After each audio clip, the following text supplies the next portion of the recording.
이사야 58장 6절 7절입니다.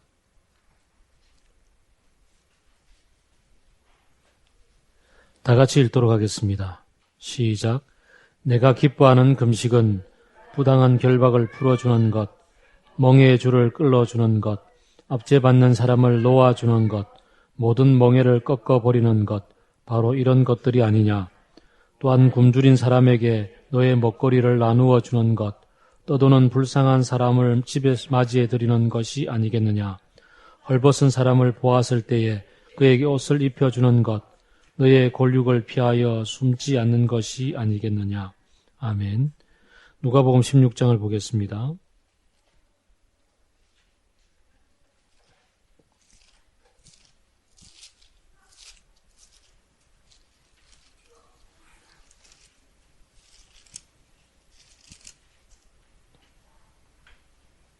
누가복음 16장 19절에서 31절입니다. 한 절씩 교독하도록 하겠습니다. 어떤 부자가 있었는데 그는 자색 옷과 고운 베옷을 입고 날마다 즐겁고 호화롭게 살았다.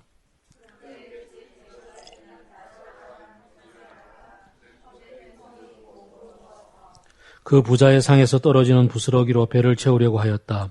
개들까지도 와서 그의 헌대를 핥았다.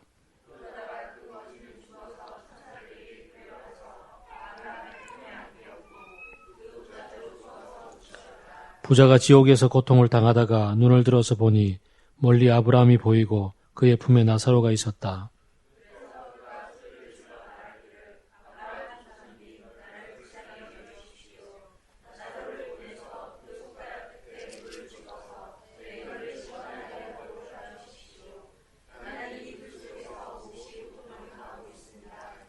그러나 아브라함이 말하였다. 얘야 되돌아보아라. 내가 살아있을 동안에 너는 온갖 호사를 다 누렸지만 나사로는 온갖 괴로움을 다 겪었다. 그래서 그는 지금 여기서 위로를 받고 너는 고통을 받는다.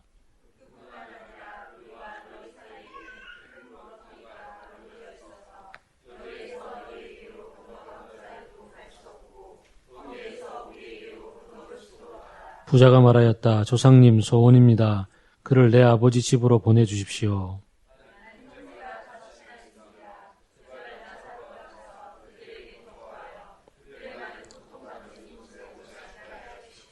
그러나 아브라함이 말하였다. 그들에게는 모세와 예언자들이 있으니 그들의 말을 들어야 한다.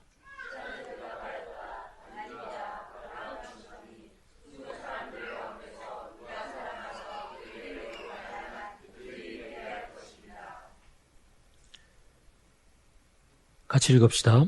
아브라함이 그에게 대답하였다. 그들이 모세와 예언자들의 말을 듣지 않는다면 죽은 사람들 가운데서 누가 살아난다고 해도 그들을 믿지 않을 것이다.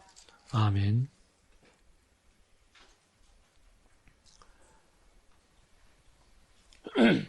오늘날 많은 사람들이 행복을 누리려면은 행복을 누릴 수 있는 길은 한 4가지가 있다라고 얘기를 합니다. 쾌락을 마음껏 쫓다 보면 아마 행복을 누릴 수 있다라고 얘기하는 사람들이 많습니다. 또 명예를 추구하고 명예를 얻으면 충분히 사람은 행복해진다라고 이야기하기도 합니다. 또 힘과 권력을 얻고 누리면 충분히 행복해진다고도 얘기를 합니다. 그리고 자본주의 사회에서는 이 3가지 모두를 가능하게 할 수 있는 유일한 길은 재산을 가지는 것이다 라고 얘기를 하기도 합니다. 우리가 지난 사순절 기간 내내 7가지 죄악과 더불어서 함께 하나님을 어떻게 그 7가지 죄악을 멀리함으로 오히려 성령의 소욕을 쫓아 행함으로 주의 성품을 닮아갈 수 있을까에 대한 연습과 훈련을 해왔습니다. 가만 보면 이 시대 사람들이 추구하고 있는 그 4가지들이 다 가만 보면 7가지 죄악과 깊은 연관을 맺고 있는 것 같습니다. 쾌락을 추구하는 사람들은 탐식을 추구함으로 쾌락에 이루고자 노력하기도 합니다. 지나친 음식 섭취를 통해서 만족을 추구하는 것, 하나님보다 배의 요구에 더 민감하게 반응하고 그에 순응하는 그런 행동들을 통해서 만족을 누리려고 해봅니다.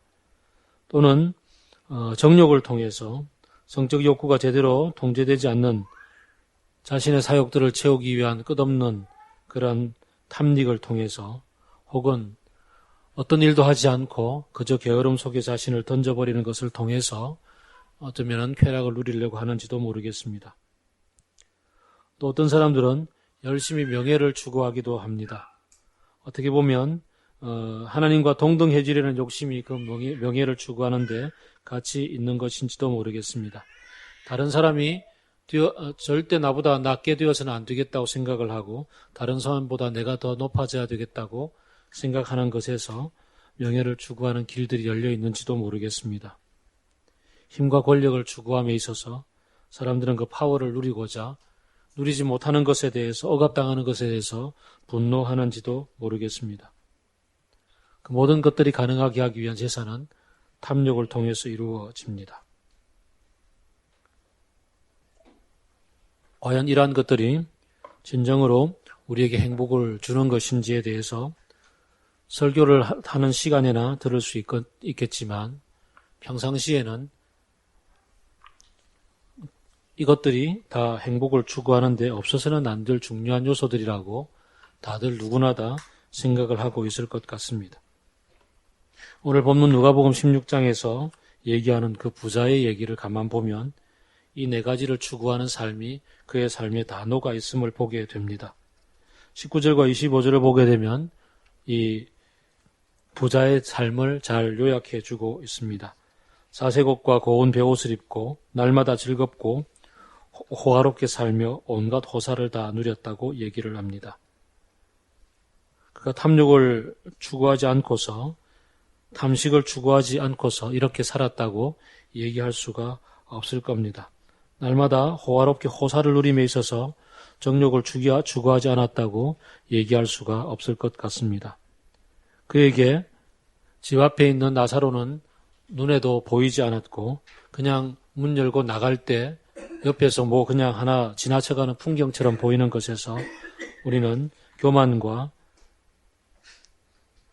교만을 읽어볼 수가 있을 것 같습니다. 그에게 있어서 이러한 7가지 죄악들이 고스란히 녹아있는 삶이라는 것이 참 잘 보입니다. 오늘 본문이 특별히 14절을 보게 되면 돈을 좋아하는 바리새파 사람들에 대해서 경고하는 비유라는 사실들을 보면서 새로운 것을 느껴봅니다. 돈을 좋아하는 바리새파 사람들, 참 아이러니합니다. 일반적으로 예수님 당시에 돈을 좋아하는 사람들은 사두개파 사람들입니다. 바리새파 사람들은 오히려 돈보다는 그 율법을 더욱더 열심히 추구하고 살려고 애쓰는 사람들이었습니다. 명예를 더 추구하는 사람들이었습니다. 그런데 이 사람들의 마음속에 돈을 추구함이 많이 있다라고 예수님은 지적을 합니다. 탐욕이 그들 마음에 가득 차 있다라고 얘기합니다. 오늘날 이 모든 4가지의 이 피를 다 만족시켜 줄 수 있는 것으로서의 가장 기본은 재산이라고 얘기할 수 있는 것처럼 바리새파 사람들도 바로 이 재산을, 돈을 추구하고 있었다라고 얘기합니다. 오늘날 참 많은 그리스도인들도 어쩌면 이와 닮아 있을지 모르겠습니다. 참 많은 사람들이 이 돈 앞에서는 별 장사가 없고 그래서 참 경건의 연습을 아무리 열심히 해도 결국은 돈을 버는 현실들 앞에서는 이 모든 것들을 던져버리는 그런 모습들을 종종 보게 됩니다. 결국은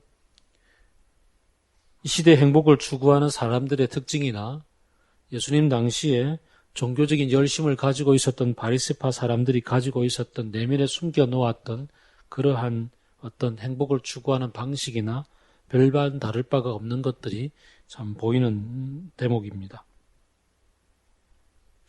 그 부잣집 대문 앞에 노숙하는 노숙자로서 나사로가 살고 있었습니다. 본문은 희한하게도 부자의 이름은 나오지 않고 거지의 이름은 나옵니다. 헌데투성이의 몸이었고 부자의 상에서 떨어지는 부스러기로 연명을 하고 있었습니다. 쓰레기통을 뒤지면서 살고 있었다는 얘기입니다. 걔들이 유일한 친구였고 그런 삶을 살다가 그는 죽었습니다. 최근에 SBS에서인가 그 뉴스 시간에 나왔던 얘기가 있었습니다. 요즘 아동학대가 워낙 많이 참 등장하고 있어서 그 어느 역전에 아동학대 사례가 신고되었습니다. 엄마가 애를 줄로 묶어서 그냥 거리에서 끌고 다닌다는 정보가 들어왔습니다. 그래서 그 사실을 취재를 하러 나가보고 경찰들도 동원이 되어서 함께 찾아보았습니다. 그랬더니 그 사람은 다름 아닌 어느 동에서 그 보호 대상자의 사각지대에 놓여서 그래서 지금 올해 그 보호 대상에서 취소가 되는 통에 그 정부 지원금을 받을 수가 없어서 거리로 내몰렸던 한 사람이었습니다. 그는 거리에서 살면서 자기 자식을 둘이나 데리고 있었는데 자식을 잃어버릴까봐 염려가 되어서 유모차에다가 끈으로 묶어두고 그렇게 살고는 했다는 겁니다. 결국은 경찰의 도움과 또 동사무소의 도움을 받아서 그래서 어떤 시설로 옮겨질 수가 있었는데 가만 보면 우리 주변에 벌어지고 있는 이런 복지의 사각지대에 놓여 있는 사람들과 이 부잣집 대문 앞에 노숙하고 있는 나사로가 그렇게 달라 보이지가 않습니다. 그 사측에서 그 기업 그 공장들을 국외로 옮기면서 그냥 공장을 폐쇄하고 노동자들을 한꺼번에 거리로 내몰았던 그런 쌍용 자동차 해고 사건들을 우리는 잘 압니다. 부당 해고에 대해서 맞서서 사람들이 노동쟁의를 벌였는데 그 노동쟁의에 대해서 사측은 나중에 해결되고 나서 뭐 해결이 된지 안 된지 모르겠는데 어쨌든 거기에 대해 손배소를 내므로 해서 천문학적인 숫자로 이 쌍용차 해고자들에게 그 배상 책임을 묻게 되었습니다. 평생 그들이 벌어서 갚아도 갚을 수 없는 그런 손해배상액들이 그들 앞에 주어졌습니다. 어떤 이는 강제노역을 하는데 일당 5억 원이 책정되는가 하면 어떤 이에게는 5만 원, 어떤 이에게는 5만 원도 책정이 안 되는 그런 현실들 앞에 사법부는 이 사람들의 전 인생들을 그냥 올가매고 말았습니다. 이것이 너무 분하고 억울해서 이것이 가슴 속에 한이 되어서 참 날이면 날마다 목숨을 잃었던 목숨을 끊어야만 했던 사람들이 쌍용자동차 해고자들의 현실이었습니다. 그들을 바라보면서 사측에서는 경영자들은 어떤 모습으로 삶을 살았을까요? 그 공장에 데모하고 있는 그 사람들 앞에서 목숨을 끊고 있는 그 사람들 앞에서 어쩌면 이 거지 나사로를 그냥 지나쳐가는 이 부잣집 남자의 모습처럼 살지 않았는지, 살고 있지 않은지 우리는 보게 됩니다.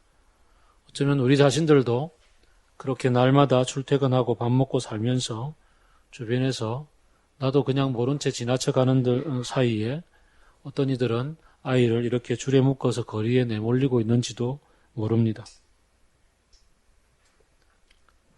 우리의 7가지 죄악은 멀리 있는 것 같지가 않습니다. 우리의 행복을 추구하고자 살아가는 매일매일의 삶의 현장 속에 옆에서 힘들어하고 있는 어떤 사람들을 바라보지 못한 채 그냥 지나치고 있는 현실들 속에 어쩌면 다 녹아 있는지도 모르겠습니다. 예수님은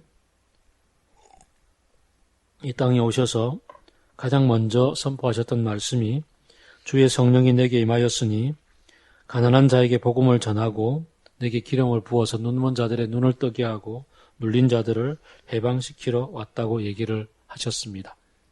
누구든지 목마른 사람은 내게로 와서 마시라고 얘기하시며 그 당시에 가장 버림받았던 사람이었던 세리와 창기들과 죄인들과 더불어서 같이 밥을 먹고 마시고 하셨습니다. 오늘날 리더가 되기 위해서 수많은 리더십 교재들이 책들이 서점에 절비합니다. 그 모든 리더십의 책들의 일관된 내용들은 남들을 받고 경쟁해서 이길 수 있는 비결들을 소개하고 있는 것이었습니다. 그러나 고린도전서 1장 28절은 하나님은 일부러 문화 속에서 간과당하고 착취당하고 이용당하는 사람들과 그 남자와 여자들을 택해서 내세울 이름도 없는 사람들을 택해서 하나님 나라의 일들을 하게 하셨고 교회의 일원이 되게 하셨습니다. 하나님 나라에서 일할 사람들은 이른바 영향력이 있고 숙달된 사람들이 아니라 리더십이 있는 그런 사람들이 아니라 쫓기고 버림받고 고통당하고 있는 아무것도 가지고 있지 않는 그런 사람들 가운데 세워서 그렇게 하나님 나라를 맡기셨습니다. 이 부자에게는 5 형제가 있었고 그까지 포함해서 6명의 사람이었습니다.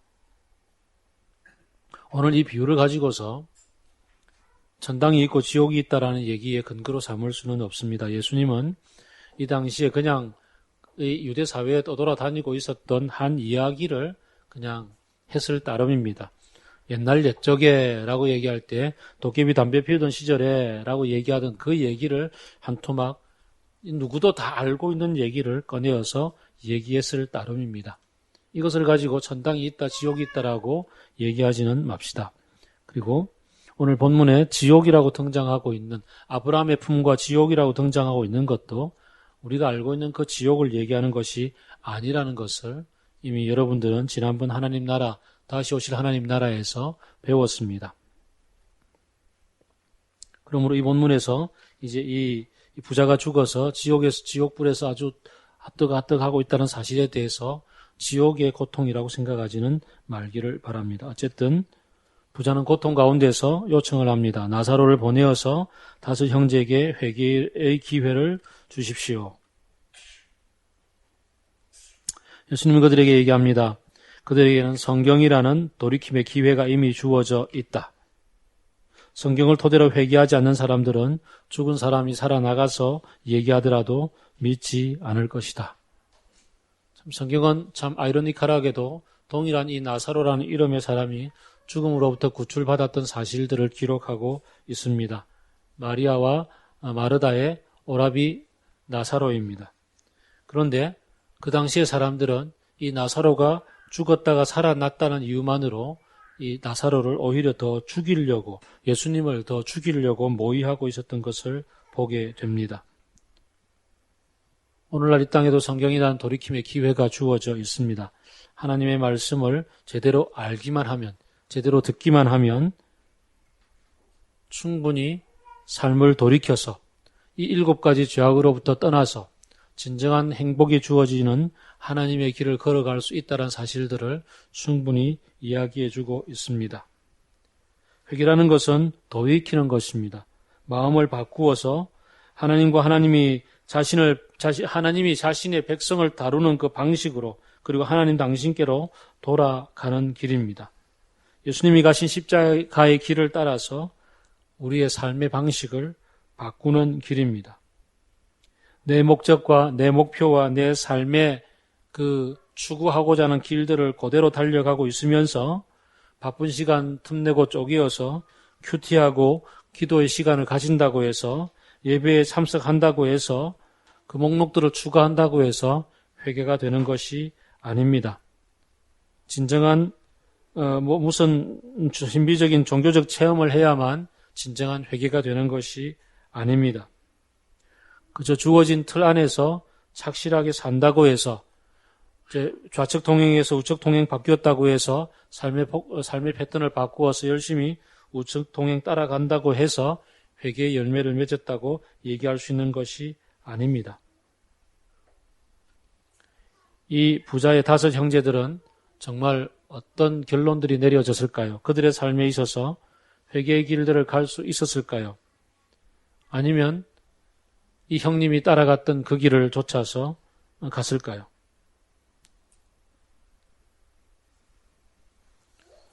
우리들이 평소에 살고 있는 행동의 습관들, 삶의 태도들, 삶의 방향들이 맨 처음 제가 제시했던 이 4가지의 P, 모든 이들이 추구하고 있는 행복의 이 가치관들을 쫓아가고 있는 길로부터 떠나서 하나님이 제시하시는 행복의 길로 가고 있다라는 것들을 우리가 확연히 볼 수 있는 한 중요한 길이 있습니다. 아주 중요한 시금석입니다. 우리는 지난 사순절 기간 동안 7 죄악으로부터 돌이킬 수 있는 중요한 훈련들을 해보았습니다. 분노로부터 벗어나고자 하는 훈련들을 했으나 저 자신 오늘 아침 예배를 시작할 때 이미 분노를 폭발함으로 해서 그 길이 얼마나 제 일상으로부터 멀리 있는가를, 얼마나 또 그 7가지 죄악에 빠져드는 것이 가장 쉬운 길인가를 잘 보았습니다. 우리는 7가지 가운데서 한 가지를 택해 볼 수 있습니다. 탐식의 문제 하나만을 한번 택해서 예를 들어 보도록 합시다. 탐식의 문제. 우리가 얼마나 많이 먹고 얼마나 많이 즐기고 있는지, 얼마나 많이 나 자신의 쾌락 속에 빠져들어 있는지, 내 중심으로 살고 있는지 우리는 한 가지만 해보면 잘 압니다. 하나님이 예수 그리스도가 하셨던 길을 쫓아서 예수님이 공생애를 시작하시면서 첫 번째 하셨던 길이 광야에 가셔서 금식하셨던 길입니다. 예수님이 광야에 가셔서 40일 동안 금식을 하시면서 하셨던 그 금식의 목적은 하나님과의 깊은 교제였습니다. 하나님을 깊이 알고 하나님의 뜻을 알고 하나님의 마음이 곧 내 마음이 되는 그 목적을 향해서 금식하셨습니다. 성경에서 예수님이 하셨던 금식을 돌아보면 금식은 단식 투쟁이나 식이요법이 아니라는 것을 알 수가 있습니다. 늘어나다 못해 축 처진 뱃살들을 줄이기 위해서 우리는 금식이라는 단식요법을 취할 때가 많습니다. 먹지 않음으로 뱃살을 넣겠다는 목적을 취할 때가 많습니다. 그러나 예수님은 금식하심으로 뱃살을 넣기 위한 목적이 아니라 하나님과 동행하며 하나님을 알기 위해서 시작하셨습니다. 하나님을 주목하고 하나님께서 하신 일을 알아차리는 것, 그것이 바로 금식의 목적입니다. 금식은 예수님이 보여주셨던 것처럼 영적인 전투가 치열한 현장입니다. 사탄은 그곳에서 우리들을 유혹하고 우리 자신이 과연 어디에 기반해서 살고 있는지를 잘 보여주게 됩니다. 그래서 우리는 영의 전신갑주를 입고서 금식할 수밖에 없다라는 사실들을 뼈저리게 깨닫게 됩니다.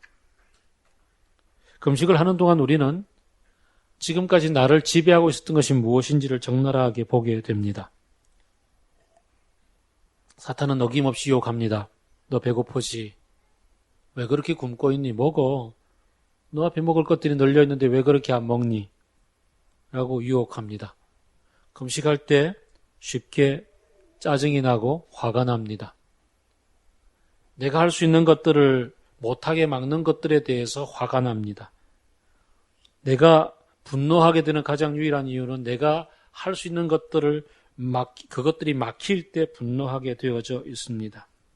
그래서 예수님에게 사탄은 유혹합니다. 야, 너 왜 굶고 있니? 굶지 말고 네가 이 땅에 온 목적을 쟁취해. 나 앞에 절만 하면 다 줄게. 라고 쉬운 길이 있음을 제시합니다. 쉬운 길이 아닌 하나님이 얘기하는 길들을 걸어가기 위해서 예수님은 금식 가운데 더욱더 하나님을 붙잡았습니다. 금식을 하는 가운데 오직 유일하게 우리의 생명의 근원은 우리의 육신들을 유지해가는 그러한 음식들이 아니라 하나님의 말씀이라는 사실들을 깨달아 갑니다. 진정한 금식을 하는 가운데 우리는 이런 유혹들을 하나님의 전신갑주를 통해서 이겨나갈 그때에 우리의 삶의 균형이 하나님의 말씀의 균형추, 하나님이 우리에게 부여하신 삶의 중심에 있을 때만 우리의 삶이 균형을 잡고 유지할 수 있다는 것들을 보게 됩니다. 모든 것이 가하지만 모든 것이 유익한 것이 아니고 모든 것이 다 우리가 이용할 수 있고 누릴 수 있는 것들이지만 그 모든 것들에게서 내가 지배받지 않고 제재받지 않고 하나님의 말씀의 주시는 자유를 통해서 살아갈 수 있는 길들을 우리는 금식 훈련을 통해서 할 수가 있게 됩니다. 또한 금식을 통해서 우리가 할 수 있는 또 다른 길이 있습니다. 이사야서 58장 6절 7절은 이렇게 얘기합니다. 내가 기뻐하는 금식이 진짜 무엇인지 아니? 밥을 먹지 않음으로써 육체를 의지하지 않음으로써 너의 생명의 근원이 내게 있다는 사실을 이제 너는 깨달았니? 그렇다면 이제 밥을 먹고서도 금식할 수 있는 것이 무엇인지 내가 너에게 가르쳐 줄게 라고 얘기합니다. 겉으로 드러나는 밥을 먹지 않는 금식을 넘어서는 하나님이 진정 원하는 것이 무엇인지를 보게 만들어 주십니다. 내가 기뻐하는 금식은 부당한 결박을 풀어주는 것, 멍에의 줄을 끌려주는 것, 압제받는 사람을 놓아주는 것, 모든 멍에를 꺾어버리는 것, 바로 이런 것들이 아니냐. 굶주린 사람에게 너희 먹거리를 나누어 주는 것, 떠도는 불쌍한 사람을 집에 맞아들이는 것이 아니냐. 헐벗은 사람을 보았을 때에 그에게 옷을 입혀주는 것, 너의 골육을 피하여 숨어 있지 않는 것 아니냐라고 말씀하십니다. 예수님이 이 땅에 오셔서 첫 안식일 날 이사야의 말씀을 펴고서 내가 이 땅에 온 것은 갇힌 자들을 풀어주고 억눌린 자들을 해방시키며 눈먼 자들을 보게 하는, 배고픈 사람들에게 먹을 것을 주는 그런 참된 해방과 안식을 선포하는 것 아니냐라고 말씀하셨고 그 길을 살아가셨던 것을 우리는 잘 압니다. 바로 그 말씀이 여기에 적혀 있습니다. 참된 금식은 내가 무엇을 절제하는 것 넘어서서 진정으로 내 이웃의 필요를 보고 진정으로 내 이웃의 아파하는 사람들이 누군지를 바라봄으로 그들 가운데 함께 하시는 예수 그리스도를 목도하고 그 예수 그리스도의 마음을 깨닫고 그 예수 그리스도의 마음을 내게 담아서 그대로 실천하고 살아가는 것이 진정한 금식이라고 얘기합니다. 우리가 이제 7 죄악을 내려놓는 훈련들을 막바지에 놓여 있습니다. 이제 7일이면, 오늘 포함해서 7일이면 마무리하게 됩니다. 저도 여러분도 7가지 죄악들 가운데 어떤 것을 선택하였든지 아마 100% 제대로 실천하였다라고 얘기할 수 있는 사람은 아무도 없을 겁니다. 우리 모두는 거기에 좌절하고 실패를 경험합니다. 그것이 바로 우리들의 연약함입니다. 그리고 그것이야말로 진정 우리들이 무엇을 의지하고 살아가는지를 제대로 볼 수 있게 만드는 한 중요한 시금석이 되었습니다. 우리가 이 7가지 죄악을 내려놓는 훈련을 통해서 우리 자신이 정말 나 자신이 의지를 하고서 이것을 안 해야지라고 결심하는 것들이 얼마나 내게 있어서 능력 없는 것들인가를 제대로 보았다는 말씀입니다. 이제는 성령을 의지하고 하나님을 바라볼 때입니다. 성령께서 내게 주시는 말씀을 좇아서 주의 영이 내게 임하니라고 예수 그리스도께서 첫날 말씀하셨던 것처럼 이제 주의 성령을 의지함으로 내 눈이 열려서 내 이웃들을 바라볼 때입니다. 울고 있는 이들과 더불어 같이 손잡고 울어줄 줄 알고, 그리고 가난하고 헐벗은 이들에게 뭔가 하나 나눠주기 위해서 내게 있는 주머니들을 털어서 그에게 나누어 줄 아는 마음을 가져보는 것입니다. 그럴 때야 비로소 진정으로 우리는 7가지 죄악으로부터 차근차근 노임을 받고 있는 나 자신을 발견하게 되는 것입니다. 7가지 죄악으로부터 벗어날 수 있는 유일한 길은 성령에 매이는 길입니다. 성령을 좇아서 성령의 소욕을 행하는 길이라는 사실들을 보게 됩니다. 그럴 때야 비로소 내 주머니를 절약하기 위해서 금식도 할 수 있게 되는 것이고, 내 입던 옷을 벗어주기 위해서 내가 헐벗음 속에, 추위 속에 나 자신도 내동댕이 쳐지게 되는 것입니다. 아마 여러분 페북을 보았으면 페북에 떠돌아다니는 미국에서 실험했던 어떤 몰래카메라의 영상을 보았을 겁니다. 어떤 아이가 추위 속에, 눈 오는 추운 날 버스 정류장에 이 헛겹 티 하나만 입고 오들오들 떨고 있었습니다. 옆에 버스를 타기 위해서 1명, 2명 사람들이 왔을 때 그 아이의 떨고 있는 모습을 보고서 사실 너나 할 것 없이 처음에는 갈등하다가 겉옷을 벗어서 주고 입혀주고 그리고 주머니 털어서 이렇게 그 배고픈 거 사 먹으라고 이렇게 내어주는 한 사람 한 사람들의 영상들이 찍혀 있는 모습을 아마 여러분 페북에서 보았을 겁니다. 내 이웃에 진짜 그렇게 굶고 있는 한 이웃을 보았을 때, 한 아이를 보았을 때, 내 주머니 털어서, 내 입고 있는 것 털어서 나눠주는 것, 그것이야말로 진정한 금식이라는 사실들을 보게 되는 겁니다. 그것이야말로 탐식으로부터 벗어날 수 있는 길이라는 것을 보게 됩니다. 저는 대학 시절을 잊을 수가 없습니다. 그때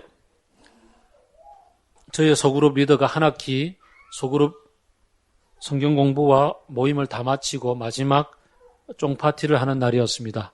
방학을 앞두고 마지막 모임을 하는데 함께 만찬을 하자 그랬습니다. 그래서 그때 학교 앞에 있는 레스토랑에를 갔었습니다. 참 또랑 중에서도 꽤 괜찮은 또랑이었는데 그 또랑에 가서 함께 그 함박 스테이크 이런 걸 시켜서 먹었습니다.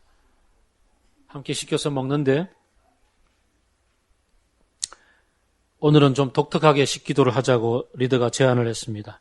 어떻게 해요? 그랬더니 식기도는 식전기도, 식중기도, 식후기도가 있는데 오늘은 식후기도를 하자고. 그래서 열심히 다 먹었습니다. 먹고 나서 기도하는데 이 형제님 기도 중에 굶고 있는 아프리카 난민과 그 다음에 또 소록도에 아주 힘들어하는 형제들과 하여간 쪽방에 살고 있는 그 형제들에 대한 얘기들을 기도 가운데 쏟아 놓는 것입니다. 참 먹은 것들이 다 올라오는 울컥거림 속에서 기도를 마칠 수밖에 없었던 기억이 납니다. 참 잔인한 리더였습니다. 어떻게 그렇게 맛있게 먹고 나서 그런 기도를 하자고 요청하는지 참 잔인한 리더였습니다. 그 형님은 이미 하늘나라 가셨습니다. 참 좋은 형님인데 어쨌든 우리는 오늘 새로운 제안을 하기를 원합니다. 오늘 예배가 마치고 나서 우리 맑은 누리팀이 나와서 아마 새로운 제안을 할 겁니다. 그 제안이 오늘 말씀을 들은 여러분의 마음속에 다가오시거든 함께 동참할 수 있기를 바랍니다. 그리고 다음 주 찾아오는 부활절 날 정말 뜻깊고 정말 기쁜 마음으로 예수 그리스도의 부활을 즐거워하며 기뻐하며 기념하고 축하하는 그런 만찬과 잔치가 될 수 있기를 바랍니다. 정말 예수님이 기뻐하시는 고난주간은 무엇일까? 예수님의 그 고난에 동참하며 예수님의 십자가의 길에 동참하는 그 기도의 시간은 과연 무엇일까? 감히 제안을 해봅니다. 이번 일주일 동안 우리는 예수 그리스도의 고난에 동참하며 그 십자가의 길을 함께 걷는 마음으로 그리고 예수 그리스도께서 이 땅에 오셔서 가난한 자들과 고아와 과부들을 돌보셨던 그 길들을 걷는 마음으로 함께 한 끼 이상 금식하기를 제안합니다. 자유입니다. 한 끼를 금식하든 두 끼를 금식하든 그리고 우리 고통당하고 있는 이웃들을 위해서 금식하며 내가 아꼈던 내가 먹지 않아도 살 수 있었던 그 시간 동안 절약하였던 그 돈들을 모아서 부활절 감사헌금을 할 수 있기를 바랍니다. 그래서 그 감사헌금을 통해서 함께 모아서 정말 고통당하고 있는 이웃들을 위해서 그들에게 만찬 식탁의 기금으로 함께 내어놓기를 원합니다. 주께서 가셨던 그 길에 우리는 이렇게라도 조금 동참할 수 있었으면 좋겠습니다. 오늘 주시는 말씀을 쫓아서 정말 우리가 지난 사순절 기간 동안 쫓아왔던 이 누리어 프로젝트가 내게 어떤 의미가 있었는지를 한번 돌아봅시다. 내가 선 자리가 금식의 현장 속에서 찾아오는 그 신경질남과 화남과 배고픔의 유혹들 속에서 정말 내가 선 자리가 바로 이 세상 사람들이 행복을 추구하며 달려갔던 그 네 가지 길하고 똑 닮아 있구나라는 것들을 발견하며 오히려 성령께 나를 겸손히 내려놓고 의탁할 수 있는 그 길들을 한번 결심해 봅시다. 그리고 남아있는 이 고난 주간 동안에 예수 그리스도의 고난에 동참하며 어떻게 하든지 그의 죽으심과 고난을 통해서 그의 부활하심에 동참하고자 하는 사도 바울의 빌립보서 3장의 그 고백과 그 소망 가운데 우리 자신도 한번 함께 드리기를 바랍니다. 같이 기도하겠습니다.